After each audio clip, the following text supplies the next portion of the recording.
Luzon সেদিন আমাদের উপহার দিল এক ঝকঝকে সকাল। আমরা দুজনে এখন বেরিয়ে পড়েছি। চার্চের ঘন্টার ধ্বনির আওয়াজ আসছে, আর এত ভালো লাগছে ঘন্টার ধ্বনিটা, মানে এত সুদিং লাগছে সকাল সকাল, মনে হচ্ছে মনটা ভালো করে দিচ্ছে চার্চের ঘন্টার আওয়াজটা। সো সকালটা আমাদের মধুর হলো আজ। ওয়েদার ফোরকাস্ট বলছে আজ আলো ঝলমলে দিন, সুতরাং আমাদের গন্তব্য পাহাড়। আজ আমরা বিখ্যাত পিলাটাস গোল্ডেন ট্রিপ কভার করব। বোটে চেপে লুসান থেকে আলপেনস্টাড, সেখান থেকে কগহুইল ট্রেনে চেপে যাব পিলাটাস, তারপর গন্ডোলা চেপে আবার ফিরে আসবো ক্রেন্স। এইভাবে আমাদের জলপথে, রেলপথে আর গন্ডোলা চেপে প্রায় আকাশ ভ্রমণও হয়ে যাবে। বিশাল যে লোকজন আছে তা নয়, but still it's a very nice warm morning for all of us. আলপেনস্টাডের জন্য ফেরি সার্ভিস শিডিউলড আছে সকাল 9:38। আমরা লুজন বোর্ড স্টেশনে অপেক্ষা করছি তার জন্য। এসবিবির সুইস পাস আমাদের সঙ্গে থাকায় এই ফেরি সার্ভিসের জন্য আলাদা কোনো টিকিট আমাদের কিনতে হবে না, কিন্তু বোটের টিকিট কাউন্টার থেকে আমাদের বলে দিল আলপেনস্টাড থেকে আজকের বাকি যে গোল্ডেন ট্রিপ তার জন্য টিকিট আলাদা করে কিনতে হবে। ওদিকে আমাদের সুইস পাস থাকায় we are supposed to get some concession as well. Luzon লেকে চলতে চলতে এইবার বোটটা ঘুরে দেখা যাক।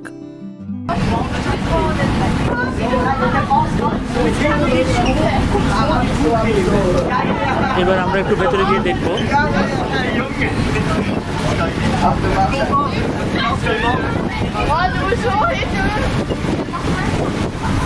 এই দিকটায় আছে ডাইনিং ফেসিলিটি, আর এখানে হচ্ছে উপরে উঠে যাওয়ার রাস্তা।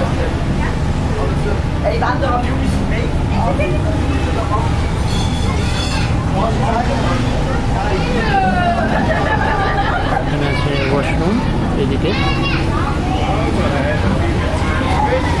ভাসতে ভাসতে আমরা পৌঁছে গেলাম আমাদের ফার্স্ট স্টপে। এখানে ফেরি ক্যাপ্টেনদের সার্ভিস তৎপরতা সত্যি তারিফ করার মতো।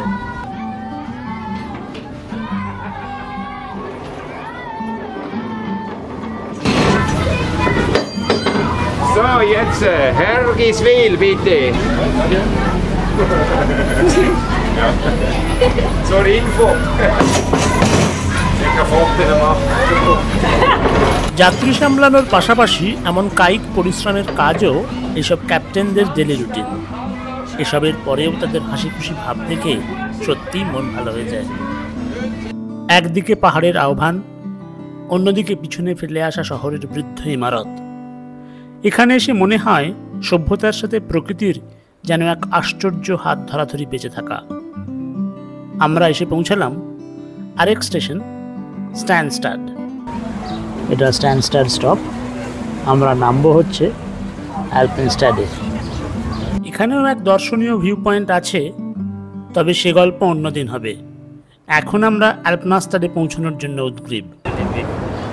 এই যে আমরা ধীরে ধীরে আমাদের স্টপ আলপেনস্টাডে এসে পৌঁছচ্ছি।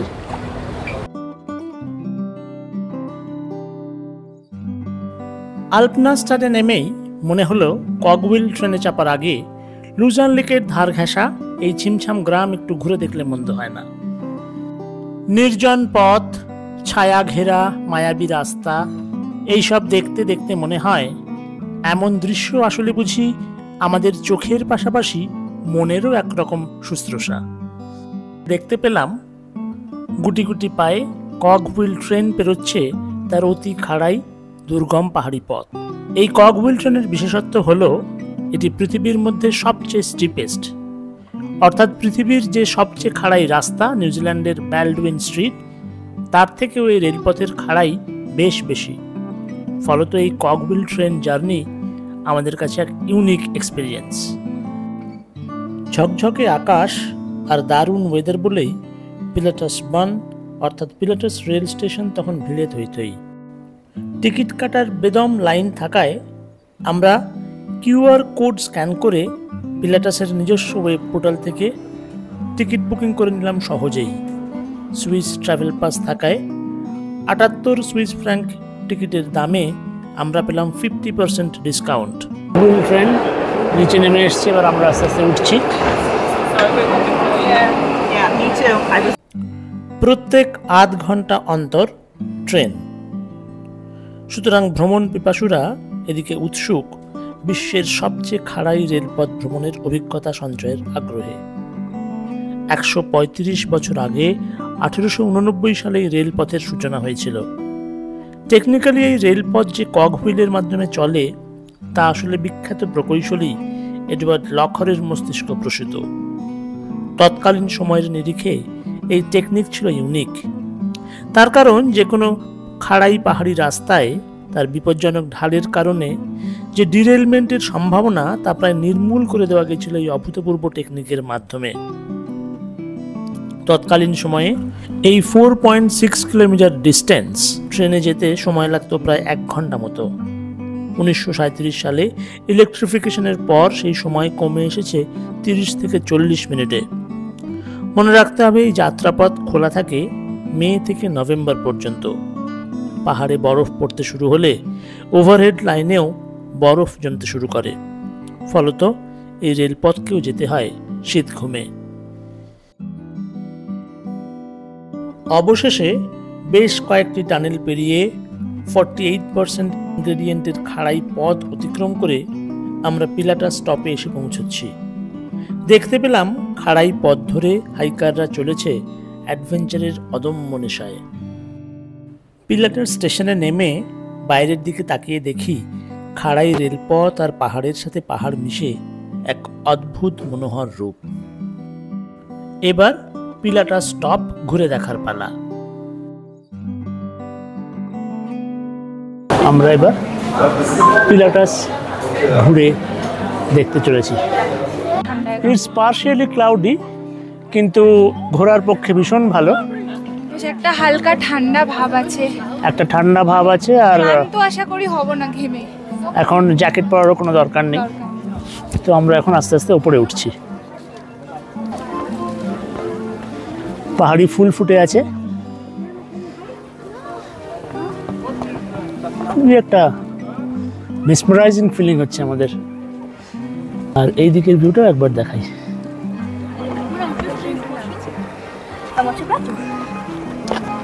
ওইদিকে আমরা দেখতে পাচ্ছি কক হুইল ট্রেন নেমে যাচ্ছে।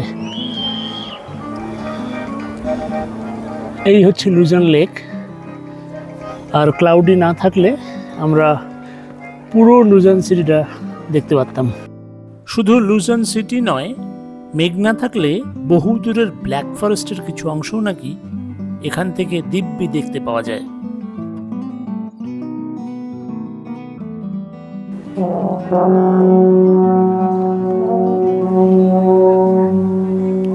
এই যন্ত্রের নাম উডেন অ্যালফর্ন।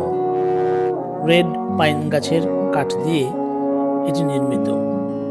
এই সুইস দেশজ বাজনার আয়োজন আমাদের মতো টুরিস্টের কাছে এক বাড়তি পাওনা।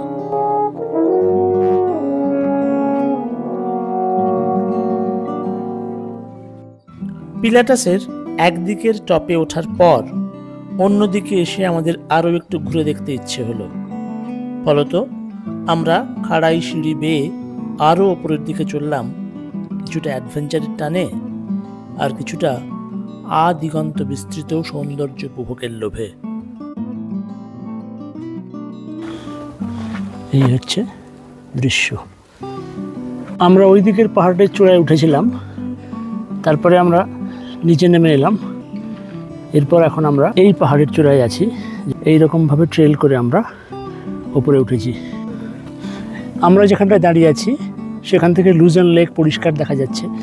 আকাশের মেঘটা একটু কেটেছে, আর উল্টো দিকে যে পর্বতমালাটা দেখা যাচ্ছে সেটা হলো Mount Rigi. Of course we need to share with you. এই হচ্ছে লুজন লেক, আর ওই যে পাহাড়টা দেখা যাচ্ছে ওটা হচ্ছে মাউন্ট রিগি। এমন সবুজ আর নীলের সমারোহ দেখতে দেখতে মন হালকা হয়ে যায়। আমাদের প্রাত্যহিক জীবনের টানাপোড়েন পিছনে ফেলে ভেসে ওঠে সুনীল গাঙ্গুলির কবিতার লাইন, অনেক দিন ধরেই আমার একটা পাহাড় কেনার শখ। পাহাড়কে বিক্রি করে জানি না, যদি তার দেখা পেতাম দামের জন্য আটকাতো না।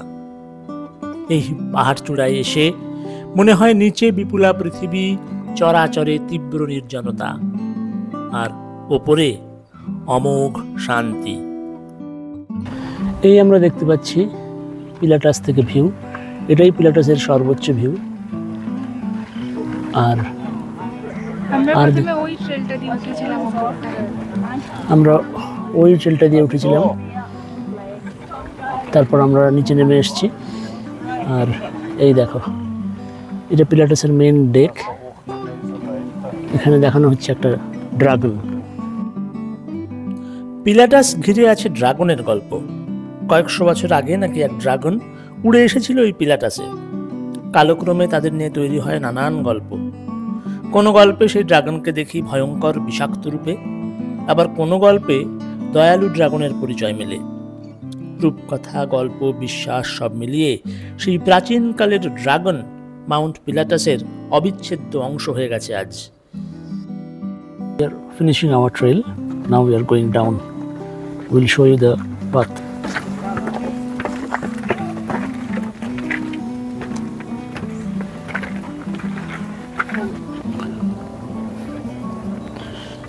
It's really amazingly gorgeous. আমরা এখন পিলাটাস শেষ করে কেবল কার দিয়ে নামবো। এই হচ্ছে সেই কেবল কার। আমরা সেই কেবল কারে উঠছি। কগহুইল ট্রেনে চড়া এবং মাউন্ট পিলাটাস ঘুরে দেখা আমাদের শেষ হলো। মাউন্ট পিলাটাসে রেস্তোরাঁর অভাব নেই, কিন্তু সেই সব মূলত ইউরোপীয় ঘরানার এবং দামটাও তার বেশ চড়া। সুতরাং আমরা আরেকটু নিচে নেমে এসে খাবার কথা ভেবে নিলাম। পিলাটাস থেকে আমরা নেমে এলাম। এখান থেকে আরেকটা কেবল কার ধরতে হবে। মাউন্ট পিলাটাস থেকে কেবল কারে চেপে আমরা পৌঁছলাম প্রথম স্টপ ফ্রাকমুনতেগ। মোটামুটি মিনিট 5 মতো সময় লাগলো এই স্টপে পৌঁছতে। তো একটা কেবল কার থেকে নামলাম, আমরা আরেকটা কেবল কারে উঠবো। সেই কেবল কার থেকে সেই কেবল কারে করে আমরা লুজানের উদ্দেশ্যে রওনা হব।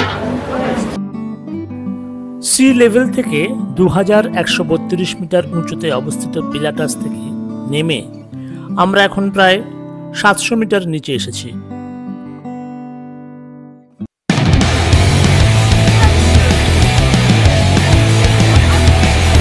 সাথে রয়েছে বেশ কিছু অ্যাডভেঞ্চার স্পোর্টসের ব্যবস্থা। সব মিলিয়ে জায়গাটা বেশ প্রাণোচ্ছল এবং জমজমাট। এই ফ্রাকমুনতেগ হাইকারদের কাছে এক দারুণ উপভোগ্য জায়গা। এখান থেকে দারুণ দর্শনীয় লাগে প্রকৃতির রূপ। এখানে আমরা একটা রেস্টুরেন্টে ঢুকলাম। তো সেখানের সার্ভিসটা হচ্ছে যে এখানে বিলিং কাউন্টার উল্টো দিকে, এই যে তার বিলিং কাউন্টারে যাওয়ার সময় you have to have your plate full. এই যে এখানটায় হচ্ছে প্লেটস, তো হাতে নিতে হবে। হাতে নিয়ে whatever is available here, like croissant is there, তারপর শ্যাম্পেন, বাকি সব অনেক কিছুই আছে। সো সমস্ত কিছুগুলো নিয়ে দেন প্রপার বিলিংটা হবে ওখানে গিয়ে। It is a new experience.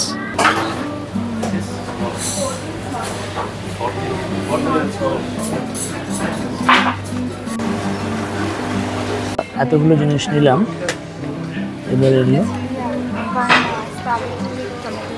এবারে আমি সেগুলো বিল করি।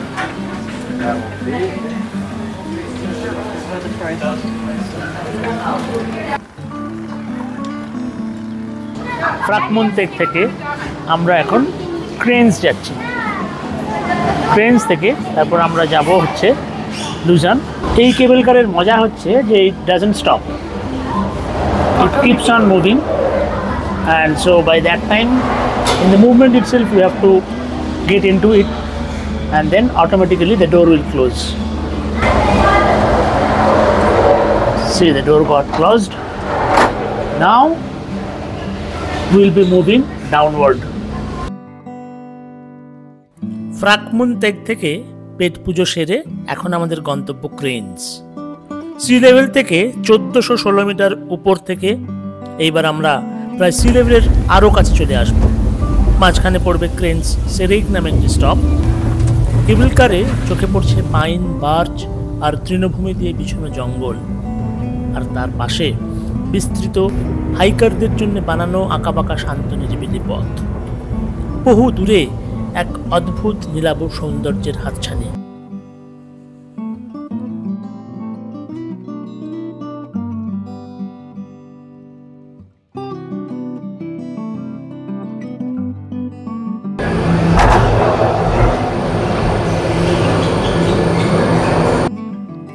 ক্রেনস রেগ থেকে আমরা যখন আরও নিচের দিকে নেমে আসছি, তখন শহরের মানচিত্র একটু একটু করে ফুটে উঠছে আমাদের সামনে। দূরের লেক, সবুজ পাহাড়, আলগা মেঘের চাদর, সব মিলিয়ে এ যেন এক অলীক স্বপ্নযাত্রা।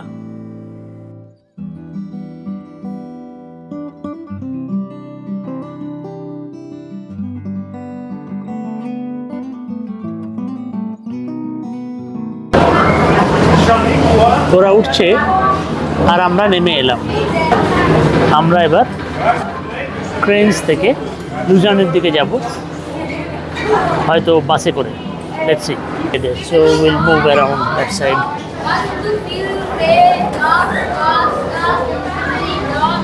Pilatus is telling us goodbye, alvida, hasta luego, agevero. ক্রেনস কেবল কার স্টেশনে নেমেই আমাদের বাস স্টপ প্রায় 7-8 মিনিটের হাঁটা পথ। ফুল দিয়ে সাজানো পাহাড় ঘেরাই জনপদ যেন অতিথি অভ্যর্থনায় উন্মুখ। আমরা চলতি পথে দেখতে পেলাম এক সিমেট্রি। আমরা যে জায়গাটায় ঢুকলাম সেটা একটা সিমেট্রি। রাস্তা দিয়ে যাওয়ার সময়, ক্রেনস থেকে লুজানের বাস টার্মিনাসে যাওয়ার সময়, তো জায়গাটা একটা সিমেট্রি। চতুর্দিকে ফুল রাখা আছে, ফুল গাছ রাখা আছে, ফুল গাছ মানে ফুল হয়েছে আর কি। এই হচ্ছে সেই সিমেট্রি, অসাধারণ সুন্দর। এখানে একদিকে ক্রুশবিদ্ধ যিশু, অন্যদিকে ফুলে ফুলে সাজানো কবরভূমি। দাঁড়িয়ে থাকতে থাকতে এক শীতল নির্লিপ্তি আমাদের গ্রাস করে নিল। আমাদের অনবদ্য পিলাটাস গোল্ডেন ট্রিপ শেষ হয়ে এলো। বাসে চেপে এখন আমরা ফিরে আসছি লুজান শহরে, আর মনের মধ্যে গেঁথে নিয়েছি সারাদিনের অনন্য সব স্মৃতিপুঞ্জ।